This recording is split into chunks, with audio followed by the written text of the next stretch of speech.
నిజంగా అందరూ విద్యార్థులు ఉన్నారా? లేదు. 10% కూడా విద్యార్థులు లేరు. నీట్ ఎగ్జామ్ రాసిన వాళ్ళు లేరు. నీట్కి ప్రిపేర్ అయిన వాళ్ళు లేరు. లేదు, లీక్ అయినందువల్ల నష్టపోయిన వాళ్ళు కూడా లేరు. ఇది ఒక బ్యాచ్ తయారైంది. ఏదైతే మోడీ గారిని దింపాలి, మోడీ గారు రాజీనామా చేయాలి, లేదా ధర్మేంద్ర ప్రధాన్ రాజీనామా చేయాలి, ఏదో రకంగా ఈ ప్రభుత్వాన్ని పడగొట్టాలి. ఢిల్లీలో అన్ని రాయబార కార్యాలయాలు ఉంటాయి కాబట్టి వాళ్ళల్లో పలచన చేయాలి. భారతీయ జనతా పార్టీ భారతదేశంలో చాలా వీక్గా అయిపోతోంది, లేదా మనం ఈజీగా కొట్టేయచ్చు అని ప్రపంచ దేశాల్లో చాటి చెప్పాలి. ఎందుకంటే హిందుత్వ ఎజెండాతో నడుస్తున్న ఈ పార్టీని, హిందుత్వ ఎజెండాతో నడుస్తున్న ఏ వర్గాన్ని కూడా కొన్ని వర్గాలు సహించవు. ముఖ్యంగా వారందరూ కలిసి ఇవాళ జంతర్ మంతర్ దగ్గర గజల్స్ పాడాల్సిన అవసరం ఉంది, పాకిస్తాన్ గురించి మాట్లాడాల్సిన అవసరం ఉంది, జమ్మూ కాశ్మీర్ గురించి మాట్లాడాల్సిన అవసరం ఉంది. భారతదేశానికి మొగుళ్ళు ఎంతమంది అని మాట్లాడిన మహిళ గురించి ఏం మాట్లాడతాం?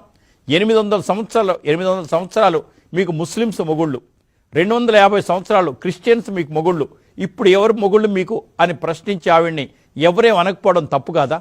అలా మాట్లాడొచ్చా? ఇంకోటి, చాలామంది వేరే వాళ్ళు కూడా మాట్లాడుతున్నారు. ఈ దేశానికి, దేశం అంటే ప్రేమించని వాళ్ళు, దేశం అంటే ఇష్టం లేని వాళ్ళు, కల్చర్ అంటే ఇష్టం లేని వాళ్ళు అందరినీ పోగేసుకొచ్చిన మాట కూడా వాస్తవం. ఆమ్ ఆద్మీ పార్టీ ఇటువంటి దాంట్లో దిట్ట. అరవింద్ కేజ్రీవాల్ నీతి నిజాయితీగా రాజ్యాంగం ప్రకారం నడుచుకుంటారని చెప్పి చివరికి ఓ పెద్ద అవినీతిలో కూరుకుపోయారు. మన తెలంగాణ రాష్ట్రానికి చెందిన మాజీ ఎంపీ కవిత గారు కూడా ఆ కేసులో ఇరుక్కున్నారు కూడా. మరి అటువంటి కేజ్రీవాల్ ప్రజలు నివ్వెరపోయారు. నువ్వేంటి నీతి నిజాయితీ గురించి మాట్లాడేదని. ఒక్కసారి కేజ్రీవాల్ ఓడిపోయిన తర్వాత, మమతా బెనర్జీ గారు ఓడిపోయిన తర్వాత, ఇలా భారతీయ జనతా పార్టీ అంచెలంచెలుగా అన్ని స్థానాలు గెలుస్తున్నప్పుడు ఒక రకమైన కొంతమంది ఉంటారు కదా, మేధావుల ముసుగులో కొంతమంది, కమ్యూనిస్టుల ముసుగులో కొంతమంది, విద్యార్థి నేతల్లో ఇంకొంతమంది, లేదు హిందూ వ్యతిరేకులు ఇంకొంతమంది, వీరంతా కలిసి ఒక ప్లాన్ ప్రకారం చేస్తున్నారు.